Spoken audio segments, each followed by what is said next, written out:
মানুষকে বিভ্রান্ত করতে আমার খুব ভালো লাগে। সম্ভবত আমি মহাপুরুষের পর্যায়ে পৌঁছে যাচ্ছি, মানুষকে বিভ্রান্ত করতে পারছি। রূপার সঙ্গে আমার পরিচয় সূত্র হচ্ছে বিভ্রান্তি। পৌষ মাস কিংবা মাঘ মাস কিংবা অন্য কোনো মাসও হতে পারে, তবে শীতকাল এটুকু মনে আছে, আমার গায়ে ছিল গেরুয়া রঙের চাদর, সোনালী রঙের স্কার্ফ মাথায় জড়ানো বলে দূর থেকে রূপার চুলগুলি মনে হচ্ছিল সোনালী। দেখলাম সে আমার দিকে এগিয়ে আসছে। আমি বসে আছি ইউনিভার্সিটি লাইব্রেরির বারান্দায়, বসেছি ছায়ার দিকে। শীতকালে সবাই রোদে বসতে ভালোবাসে, আমিও বাসি, তবু ছায়াময় কোণ বেছে নিয়েছি, কারণ ওই দিকটায় ভিড় কম। আমি লক্ষ্য করছি রূপা আসছে। আমি তাকে চিনি, তার নাম জানি, সে যে গাড়িটাতে আসে তার নম্বরও জানি। শুধু আমি না, ক্লাসের সব ছেলেই জানে। সবাই কোনো না কোনো ছলে রূপার সঙ্গে কথা বলেছে, অনেকেই তার বাসায় গেছে, অতি উৎসাহী কেউ তার জন্য নোট এবং বইপত্র জোগাড় করেছে। রূপা হচ্ছে সেই ধরনের মেয়ে যার জন্য চাঁদা তুলে কিছু একটা করতে কারোর আপত্তি থাকে না। ছেলেরা গভীর আগ্রহ এবং আনন্দ নিয়ে এদের সঙ্গে মেশে এবং জানে এই জাতীয় মেয়েদের সঙ্গে তারা কখনোই খুব ঘনিষ্ঠ হতে পারবে না। এরা যথাসময়ে বাবা মার পছন্দ করা একটি ছেলেকে বিয়ে করবে। রূপা আমার সামনে এসে দাঁড়ালো। কেমন আছো? ভালো আছি, আপনি কেমন আছেন? আপনি আপনি করছেন কেন? আমাকে অস্বস্তিতে ফেলার জন্য? আমি এত সহজে অস্বস্তিতে পড়ি না। বসো রূপা। অনেকদিন থেকেই আপনার সঙ্গে আমার কথা বলার ইচ্ছা। কথা বলো। কেন কথা বলার ইচ্ছা তা তো জিজ্ঞেস করলেন না। জিজ্ঞেস করলাম না, কারণ কেন কথা বলার ইচ্ছা তা আমি জানি। তুমি লক্ষ্য করেছো যে আমি তোমার প্রতি তেমন কোনো আগ্রহ বোধ করিনি, গায়ে পড়ে কথা বলতে যাইনি, টেলিফোন করিনি, হঠাৎ বাসায় উপস্থিত হইনি। ব্যাপারটা তোমার অহংকারে লেগেছে। সুন্দরী মেয়েরা খুবই অহংকারী হয়, তারা সব সময় তাদের চারপাশে একদল মুগ্ধ পুরুষ দেখতে চায়। তোমার কথা মোটেও ঠিক না, আমি সেজন্য আসিনি। আমি শুনেছি তুমি ভবিষ্যতের কথা বলতে পারো, হাত দেখতে পারো, অলৌকিক কিছু ক্ষমতা তোমার আছে। আমি সেই সম্পর্কে জানতে চাই। আমার সঙ্গে মিথ্যা কথা বলার দরকার নেই, সত্যি করে বলো, তোমার এই জাতীয় কোনো ক্ষমতা আছে? আছে। কি ধরনের ক্ষমতা? আমার কাছে একটা নদী আছে, যে কোনো সময় সেই নদীটাকে বের করতে পারি। এসব আজে বাজে কথা বলে লাভ নেই। তুমি আমাকে কনফিউজ করতে পারবে না। আমার সম্পর্কে কি তুমি কিছু বলতে পারো? অবশ্যই পারি। তুমি একটা লাল গাড়িতে করে আসো, গাড়ির নাম্বার ঢাকা ভ 8782। আর বলবো? বলো। খুব ছোটবেলায় তুমি ইলেকট্রিকের তারে হাত দিয়ে দুহাত পুড়িয়ে ফেলেছিলে। কি করে বললে? অলৌকিক ক্ষমতায়। অলৌকিক ক্ষমতা না চাই। আমার এই গল্প সবাই জানে। আমি অনেকের কাছে এই হাত পুড়ে যাওয়ার গল্প করেছি। আমার মনে হয় আমাদের ক্লাসের সব ছেলে এই গল্পটা জানে। তুমি তাদের একজন কারো কাছ থেকে শুনেছো, ঠিক না? হ্যাঁ ঠিক। তাহলে তোমার কোনো ক্ষমতা টমতা নেই। না, তবে একটা নদী আছে, নদীটার নাম ময়ূরাক্ষী। আবার ফাজলামি করছো? ফাজলামি করছি না, নদীটা সত্যি আছে। এবং আমার কোনো ক্ষমতা নেই যে তাও ঠিক না, কিছু ক্ষমতা আছে। কেমন? যেমন ধরো, আজ তোমাকে নিতে গাড়ি আসবে না, তোমাকে রিক্সা নিয়ে ফিরতে হবে। এটা ঠিক হয়েছে, কাকতালীয় ভাবে বলে ফেলেছো। আমাদের গাড়ির সাইলেন্সার পাইপ গতকাল নষ্ট হয়ে গেছে। এছাড়াও আমি বলতে পারি তোমার হ্যান্ডব্যাগে কত টাকা আছে। কত আছে? 100 টাকার নোট আছে 2টা, একটা 20 টাকার নোট, নতুন 1 টাকার নোট আছে 7টা, কিছু খুচরা পয়সা। কত বলতে পারছি না। ব্যাগ খুলে তুমি গুনে দেখো ঠিক বললাম কিনা। আমি গুনতে চাই না। গুনতে চাও না কেন? গুনলে দেখা যাবে তুমি ঠিক বলনি, তখন আমার মনটা খারাপ হবে। তোমার কিছু অলৌকিক ক্ষমতা আছে এটা বিশ্বাস করতে আমার ভালো লাগছে। চারিদিকে এত সব সাধারণ মানুষ, এর মধ্যে একজন কেউ থাকুক যে সাধারণ নয়, অসাধারণ। তুমি গুনে দেখো না।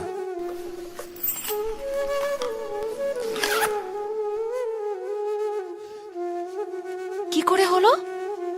কি করে তুমি বলতে পারলে?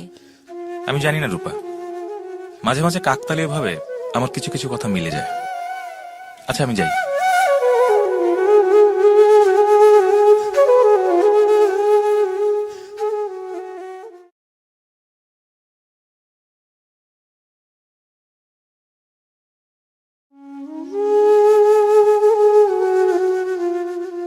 যা পাওয়া যায় না তার প্রতি আমাদের আগ্রহের সীমা থাকে না। মেঘ আমরা কখনো স্পর্শ করতে পারি না বলেই মেঘের প্রতি মমতার আমাদের সীমা নেই। 3 মাস পর হঠাৎ এক রাতে রূপাদের বাসায় টেলিফোন করে বললাম,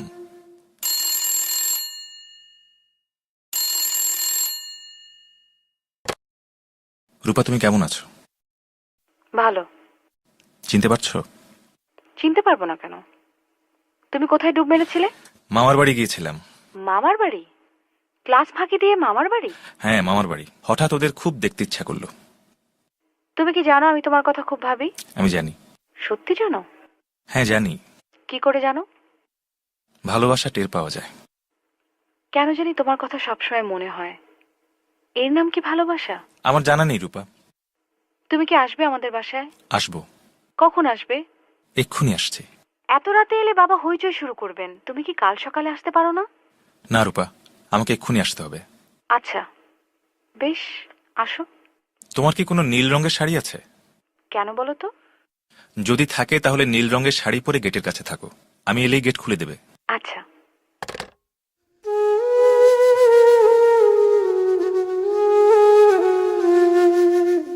আমি গেলাম না।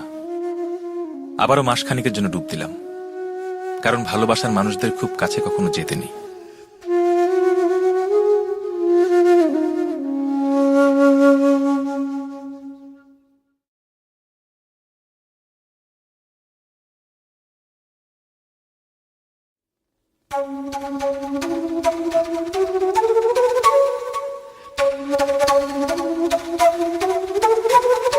শোনো হিমু, তোমার কাছে আমি একটা প্রপোজাল দিচ্ছি।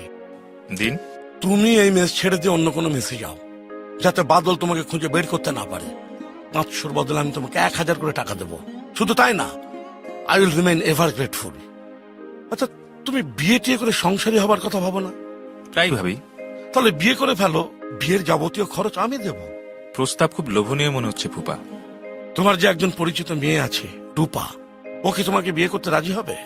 বুঝতে পারছি না। তাহলে জিজ্ঞেস করো, এখনই করো। এত তাড়া কিসের ফুপা? তারা আছে, এখনই রূপাকে ফোন করো।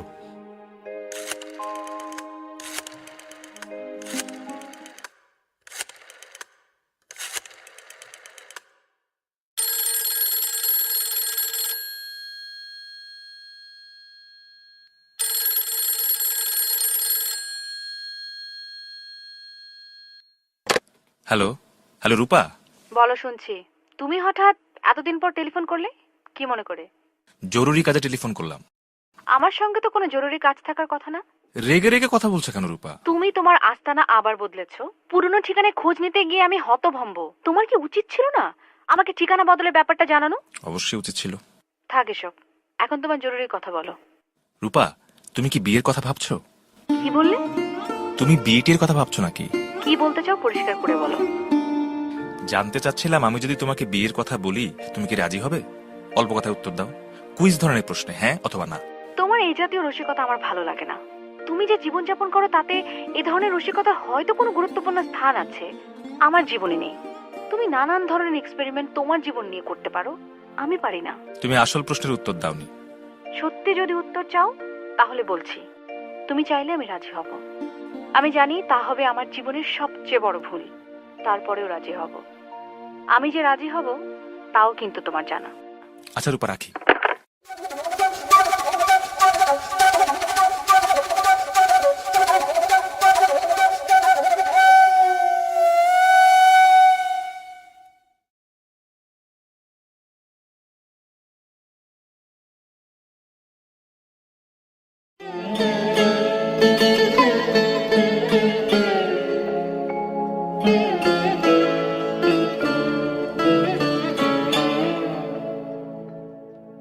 আমি রূপাকে কখনো চিঠি লিখিনি।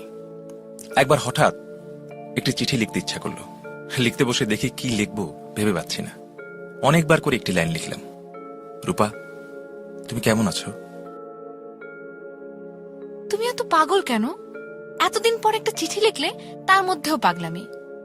কেন এমন করো? তুমি কি ভাবো এসব পাগলামি দেখে আমি তোমাকে আরো বেশি ভালোবাসবো? তোমার কাছে আমি হাত জোর করছি, স্বাভাবিক মানুষের মতো আচরণ করো। ওই দিন দেখলাম দুপুরের কড়া রোদে কেমন পাগলের মতো হাঁটছো, বিড়বিড় করে আবার কি সব যেন বলছো। দেখে আমার কান্না পেয়ে গেল। তোমার কি সমস্যা তুমি আমাকে বলো।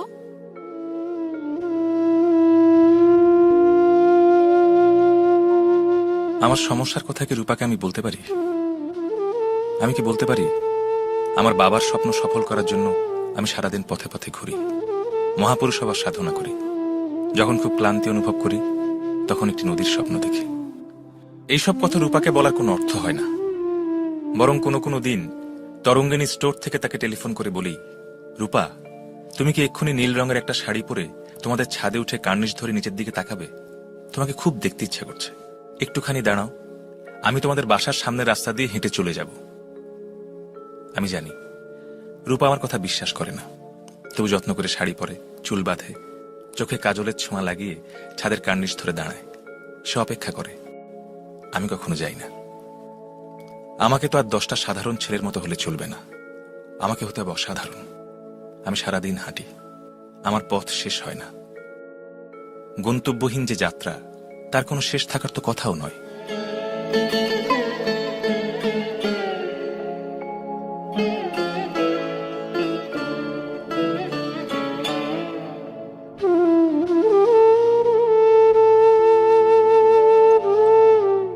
আমার বাবা তার খাতায় আমার জন্য যেসব উপদেশ লিখে রেখে গেছেন, তার মধ্যে একটা শিরোনাম হচ্ছে নির্লিপ্ততা।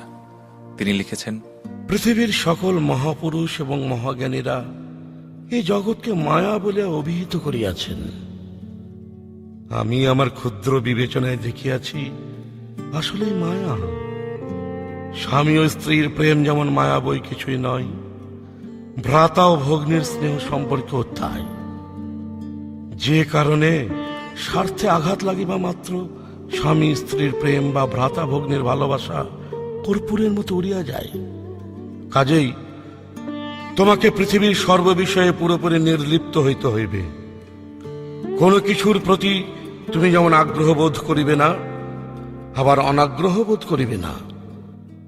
মানুষ মায়ার দাস, সেই দাসত্ব শৃঙ্খল তোমাকে ভাঙিতে হইবে। মানুষের অসাধ্য কিছুই নাই, চেষ্টা করিলে তুমি তা পারিবে। তোমার ভেতরে সে ক্ষমতা আছে।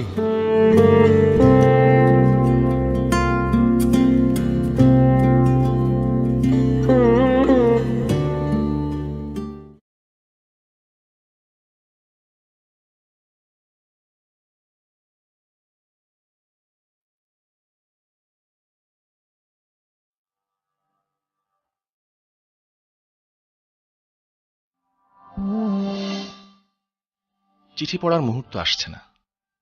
প্রিয় চিঠি পড়ার জন্যে প্রয়োজন প্রিয় মুহূর্তের। আমার প্রিয় মুহূর্ত হল মধ্যরাত, যখন পৃথিবীর সব তক্ষক গম্ভীর স্বরে দুবার ডেকে ওঠে।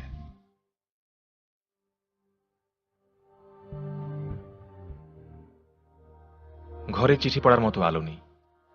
আধো আলো আধো আঁধারে আমি চিঠি পড়ছি। ভেবেছিলাম তোমার জন্মদিনে উদ্ভট কিছু করে তোমাকে চমকে দিব। কি করা যায় অনেক ভাবলাম। দামি গিফটের কথা একবার মনে হয়েছিল। গিফটের ব্যাপারে তোমার আসক্তি নেই, মাঝখান থেকে টাকা নষ্ট হবে। তারপর ভাবলাম সবকটি দৈনিক পত্রিকায় এক পাতার বিজ্ঞাপন দেই। বিজ্ঞাপনে লেখা থাকবে, শুভ জন্মদিন হিমু। বাবার ম্যানেজার সাহেবকে ডেকে এনে বললাম পরিকল্পনার কথা। শুনে তার চোয়াল ঝুলে পড়ল। ম্যানেজার চাচা চলে গেলেন। যাবার সময় অদ্ভুত চোখে আমার দিকে তাকাতে লাগলেন, যেন আমার নিজের মাথায় সুস্থতা নিয়ে তার সন্দেহ উপস্থিত হয়েছে। হিমু, আমি আসলে খানিকটা অসুস্থ বোধ করছি। নানান ধরনের ছোটখাটো পাগলামি করছি। ইচ্ছে করে যে করছি তা না। সেদিন বাবার সঙ্গে ঝগড়া করলাম। আমার ছোট মামা স্টেটস থেকে মেম বউ নিয়ে দেশে এসেছেন। সেই মেম সাহেবের সম্মানে পার্টি। সবাই সেজেগুজে তৈরি হয়ে আছে। আমি নিজেও খুব সেজেছি, গয়না টয়না পরে একটা কাণ্ড করেছি। গাড়িতে ওঠার সময় কি যে হলো, আমি বললাম আমার যেতে ইচ্ছে করছে না। হিমু, আমার কি হচ্ছে বলতো? আমার মাথাটা খারাপ হয়ে যাচ্ছে কিনা কে জানে। তোমার সঙ্গে অনেকদিন দেখা হয় না। দেখা হলে বলতাম আমার হাতটা একটু দেখে দাও তো। কোথায় জন্মদিনের শুভেচ্ছা জানাবো তা না, আজে বাজে সব কথা বলে সময় নষ্ট করছি। জন্মদিনের শুভেচ্ছা নাও। আমি কথার কথা হিসাবে শুভেচ্ছা বলছি না, আমি মনে প্রাণে কামনা করছি তোমার দিন সুন্দর হোক। রাতে দরজা জানালা বন্ধ করে আমি অনেকক্ষণ তোমার জন্য প্রার্থনা করেছি, যেন তুমি সুখে থাকো। মধ্যবিত্তের সহজ সুখ নয়, অসাধারণ সুখ। খুব অল্প মানুষই যে সুখের সন্ধান পায়। তোমার সঙ্গে অনেকদিন আমার দেখা হয় না। এবার দেখা হলে কি করব জানো? এবার দেখা হলে তোমাকে যশোর নিয়ে আসব। এখানে আমাদের খামার বাড়ি আছে, বাংলো প্যাটার্নের বাড়ি, চারদিক গাছগাছড়ায় ঢাকা, বাড়ির সামনে পুকুর। তোমাকে ওই খামার বাড়িতে নিয়ে যেতে চাই একটা জিনিস দেখানোর জন্যে। সেটা হচ্ছে পুকুরের পানি কত পরিষ্কার হতে পারে সেটা সচক্ষে দেখা। শীত, বর্ষা, শরৎ, হেমন্ত সব সময় এই পুকুরে পানি কাচের মতো ঝকঝক করছে। আমি এই পুকুরের নাম দিয়েছি অশ্রুদিঘি। বলো তো কেন? আমার জীবনে অসংখ্য বাসনার একটি হচ্ছে কোনো এক ভরা পূর্ণিমায় তোমার সঙ্গে অশ্রুদিঘিতে সাঁতার কাটবো। অথচ মজার ব্যাপার হচ্ছে আমি সাঁতার জানি না। আচ্ছা হিমু, আমার এই চাওয়া কি খুব বড় কিছু চাওয়া?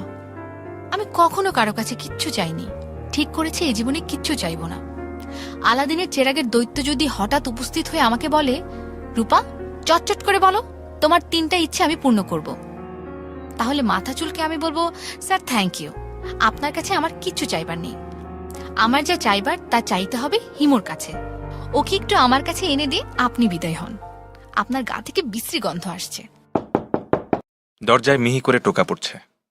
জীবনবাবু কয়েকবার কেশে ফিসফিস করে ডাকলেন। আমি চিঠি পড়া বন্ধ রেখে বললাম, কি হলো জীবনবাবু?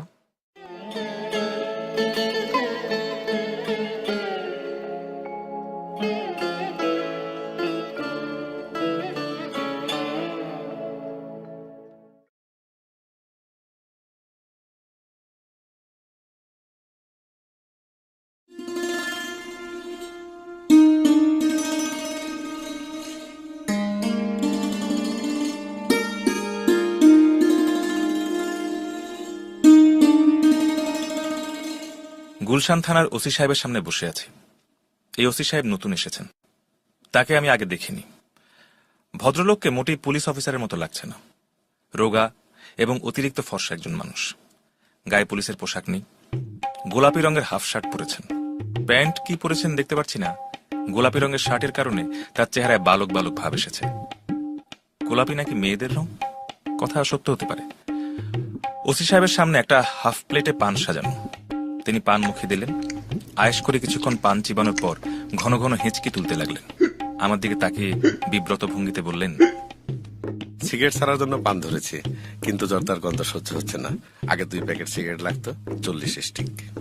আমি খানিকটা বিস্মিত হচ্ছি। ওসি সাহেবকে মনে হচ্ছে কৈফিয়ত দিচ্ছেন। অস্ত্র মামলায় গ্রেফতার হওয়া কোনো আসামিকে কোনো পুলিশ অফিসার কৈফিয়ত দেয় না। আপনার নাম তো হিমু। জি স্যার। হিমালয় থেকে হিমু? জি স্যার। রূপা নামের কাউকে চিনেন? জি স্যার। ওসি সাহেব আরেকটা পান মুখে দিলেন। যথারীতি নতুন করে হেঁচকি শুরু হলো। তিনি হেঁচকি দিতে দিতে টেলিফোনের বোতাম টিপছেন, এক একবার হেঁচকি দিচ্ছেন, এক একবার বোতাম টিপছেন। তিনি টেলিফোন আমার দিকে এগিয়ে দিয়ে বললেন, কথা বলুন। কার সঙ্গে কথা বলবো? হ্যালো বললেই বুঝতে পারবেন কার সাথে কথা বলছেন। বলুন বলুন, হ্যালো বলুন। হ্যালো। কেমন আছো? ভালো। কতদিন পর তোমার সঙ্গে কথা হচ্ছে জানো? 3 বছর? না, 2 বছর 4 মাস। আমি অনেক চেষ্টা করেছি তোমাকে ধরতে পারিনি। শেষে বাধ্য হয়ে ঢাকার সবকটা থানায় বলে রেখেছি হিমু নামের একজন পুলিশের হাতে ধরা খেয়ে থানায় আসবে। তখন যেন আমার সঙ্গে একটু যোগাযোগ করিয়ে দেওয়া হয়। এবার কি কারণে অ্যারেস্ট হয়েছো? পুলিশের সিআইডি পরিচয় দিয়ে ধরা খেয়েছি। এখন তোমাকে পুলিশ আসতে হচ্ছে? একে কি বলে জানো? একে বলে একে অঙ্গে কত রূপ। প্লিজ হেয়ালি না, স্বাভাবিকভাবে কথা বলো। সাধারণ একটা কথা তোমার মুখ থেকে শুনতে ইচ্ছে করছে। ঠিক আছে, সাধারণ কথা বলছি। রান্নার একটা রেসিপি বলি। রক্তের পুডিং কিভাবে বানাতে হয় জানো? প্রথমে 1 গামলা রক্ত নেবে, তারপর... হিমু, কেন এরকম করছো? সরি। তোমার জন্য বড় একটা সারপ্রাইজ আছে। বলো শুনি। টেলিফোনে বলবো না, তুমি আমার সামনে বসবে, তারপর বলবো। সারপ্রাইজ পাওয়ার পর তোমার মুখের কি অবস্থা হয় দেখবো। পুলিশের হাত থেকে ছাড়া পাওয়ার পর সরাসরি আমার কাছে আসবে, ঠিক আছে? হু না, বলো আমি আসবো। আমি আসবো। Good bye. এখন বলো, আমি আজ যে শাড়িটা পরে আছি তার রং কি? গোলাপি। আশ্চর্য তো, গোলাপি আমার পছন্দের রং না। আজই কি মনে করে যেন পড়েছি। কিভাবে বললে? ওসি সাহেব গোলাপি রঙের শার্ট পরেছেন, সেই থেকে মনে হলো তুমিও গোলাপি রং পরেছো। ওসি সাহেবের শার্টের সঙ্গে আমার শাড়ির রঙের কি সম্পর্ক? আমি জবাব না দিয়ে টেলিফোন রেখে দিলাম।